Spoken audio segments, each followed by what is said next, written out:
Nuclear warfare from the sky, a warning for our times.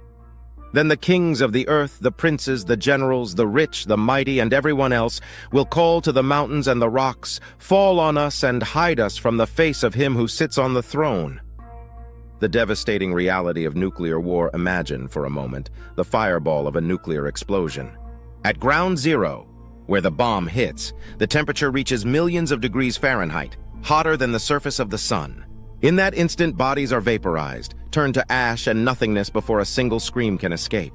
But outside the immediate blast zone, survivors are not the lucky ones. Flesh melts off bones. Eyes boil in their sockets. Skin peels like paper in a furnace. And those still breathing cry out not for life, but for death. Why didn't I die? Why must I live in this agony? This is not fiction. This is what happened in Hiroshima and Nagasaki. Yet, those bombs were toys compared to what we have today. The atomic bomb dropped on Hiroshima was about 15 kilotons.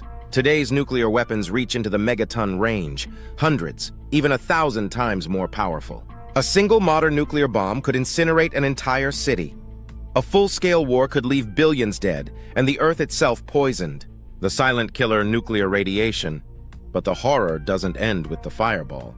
After the blinding flash and deafening roar comes a silent, invisible killer: radiation.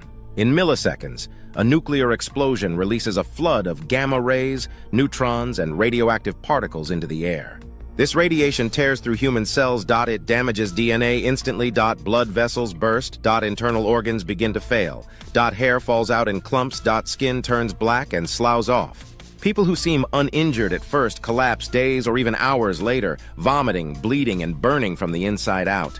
This is acute radiation syndrome, and there is no cure once it begins.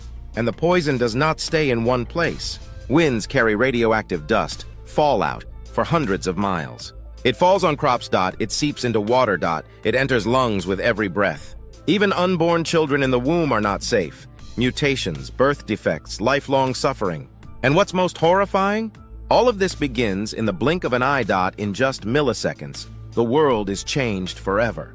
This is the legacy of nuclear fire. The Bible's warning fire and sulfur from heaven. The Bible is not silent about such devastation. The Lord rained upon Sodom and Gomorrah brimstone and fire from the Lord out of heaven. Genesis 19:24.